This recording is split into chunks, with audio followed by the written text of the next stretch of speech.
Hello, welcome to Working Dragon Mystic, where we discuss real, metaphysical, and occult knowledge so that you can manifest real and tangible results in your life. Today, we're going to talk a little bit about Mabon, the Sabbath, so stay tuned.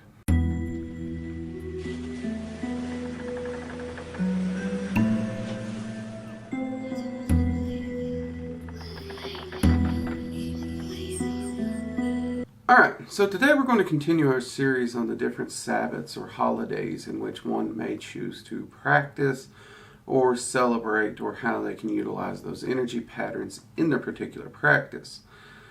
So, with that said, today we're going to be talking about Mabon, or the Fall Equinox, and oftentimes also referred to as Witches' Thanksgiving. Now, Mabon actually takes place on the Fall Equinox. This is a day that can shift and change around a little bit, but in general, look at your calendar around September 21st to 23rd.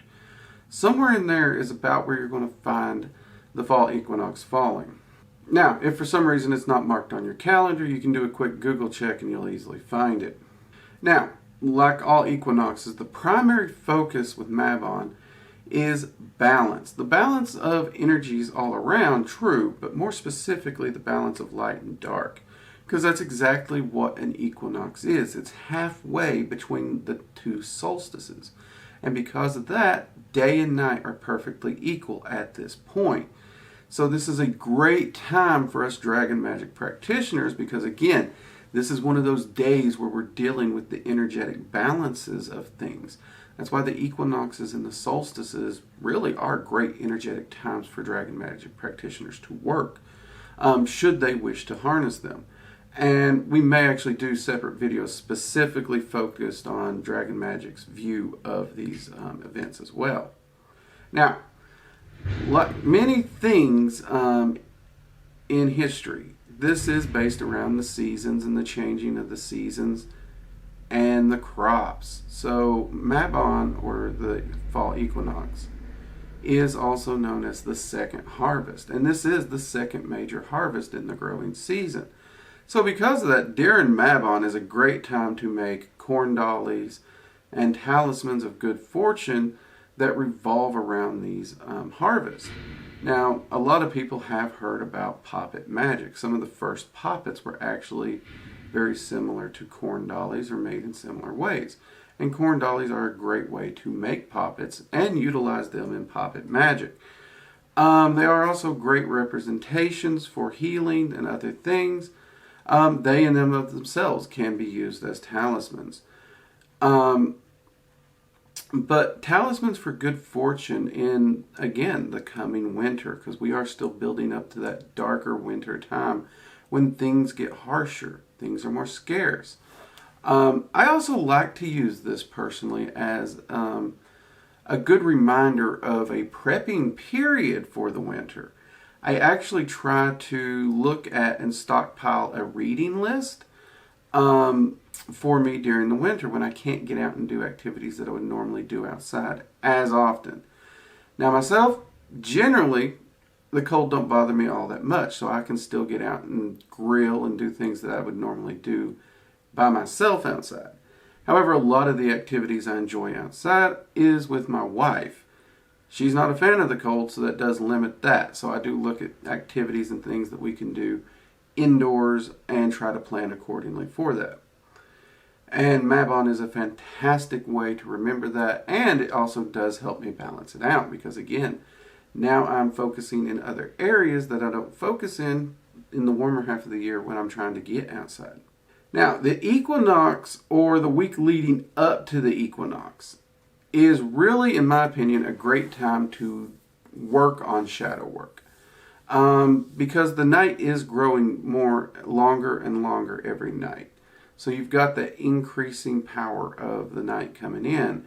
And if you are working on your shadow work intently, building up to that, I like to get a small notepad or something for this. And I will do a deep dive shadow work around the equinox where I'm really going deep for like a couple hours a day for the week leading up to the equinox.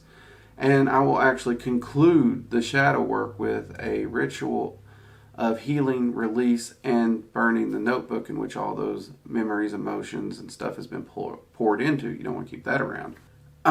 So yeah, the equinox is a fantastic time to consider doing shadow work leading up into that.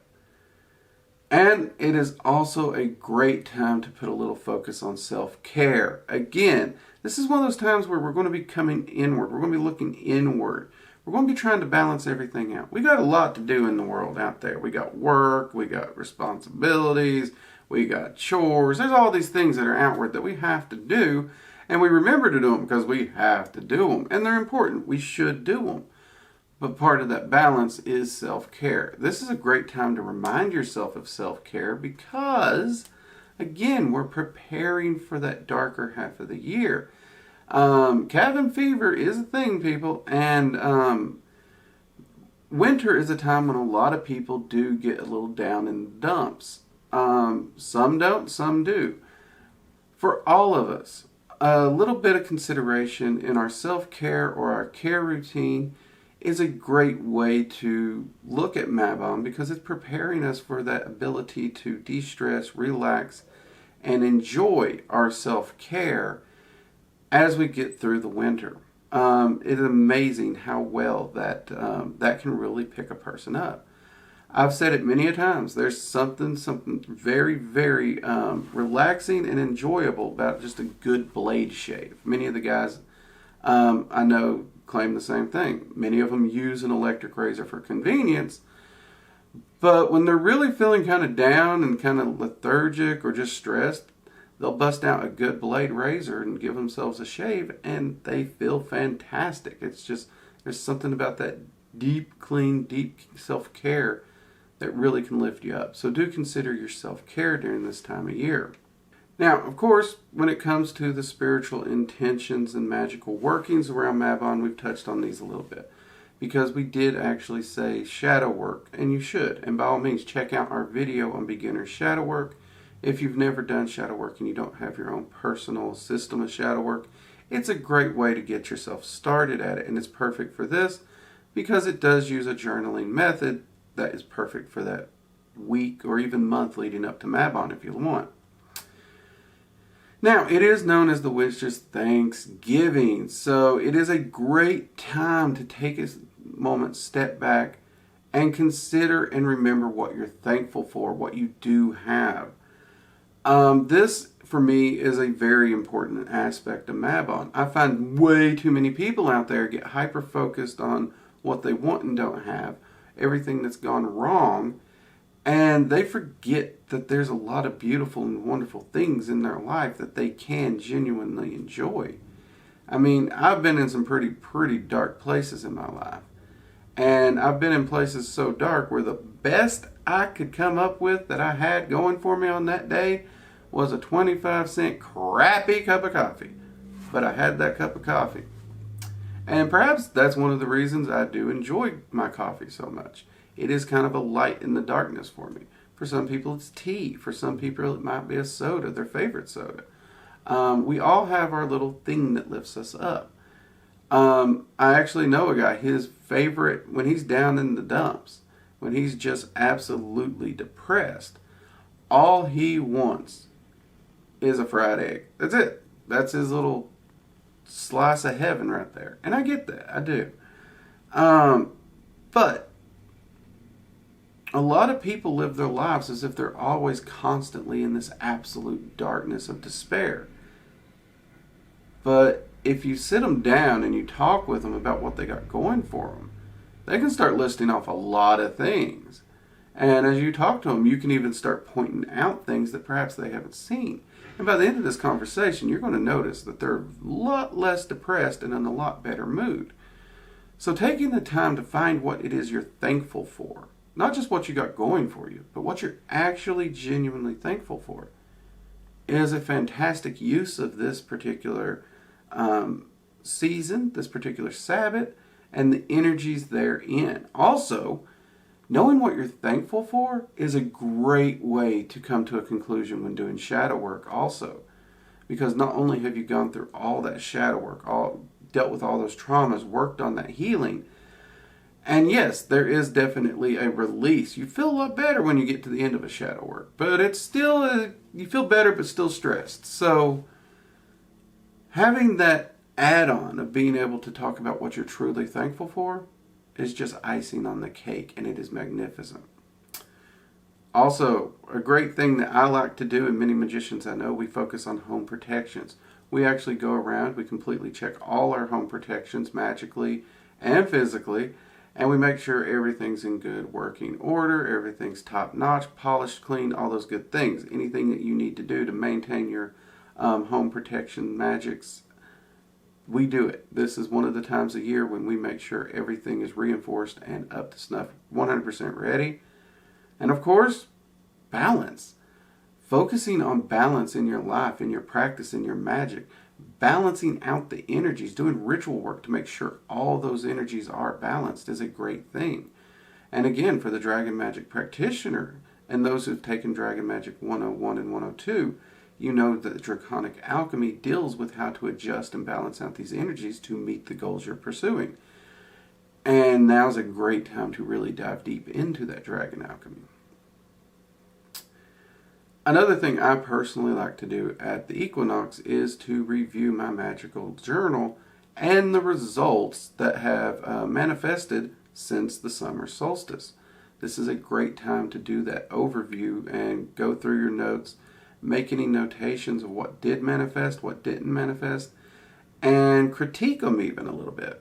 Perhaps make notes on how you could improve workings that succeeded, or perhaps try and figure out why something didn't manifest. Did you do something wrong in the working?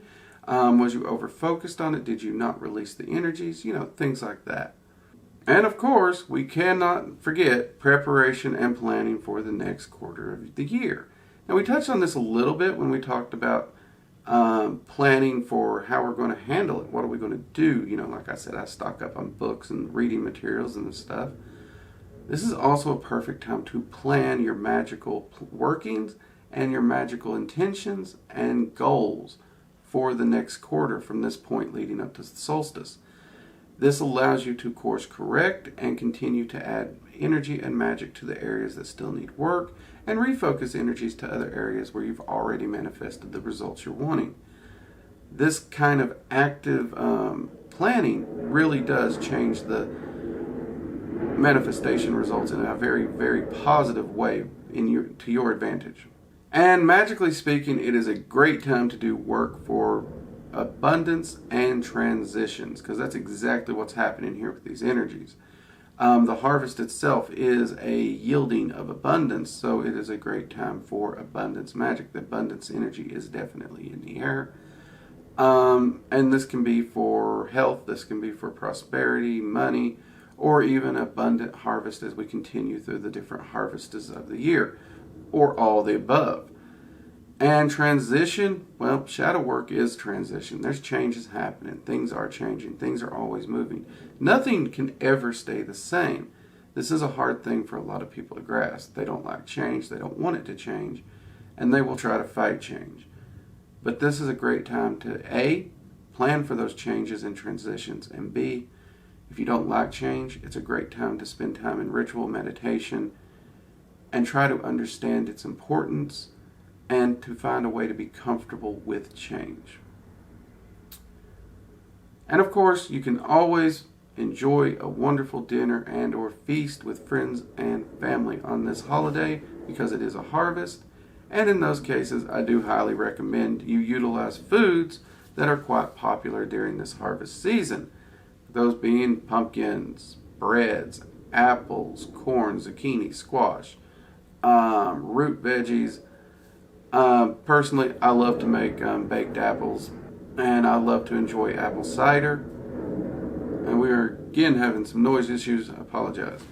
However, for dinner and everything, we tend to actually enjoy stews and chilies for our particular Mabon dinner. It's just a great hearty kind of fall feeling. Both me and my wife kind of grew up on those hearty fall stews and chilies. So it's kind of a nice ancestral kickback for us, and something that really just warms our heart and our spirit.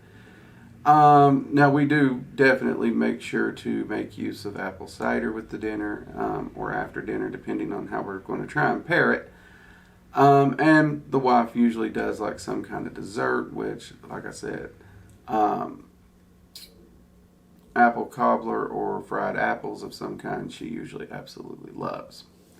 So I hope this gives you some ideals on how you can actually take and celebrate Mabon this year. And I hope you do. I really encourage you to celebrate Mabon.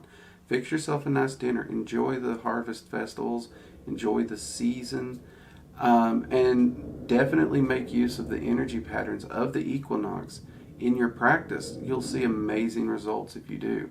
Remember, part of being a magician is not only wielding and utilizing those energy patterns and moving them to exactly where you want, but it's also knowing how to leverage them to what you want and where you want when it's most beneficial.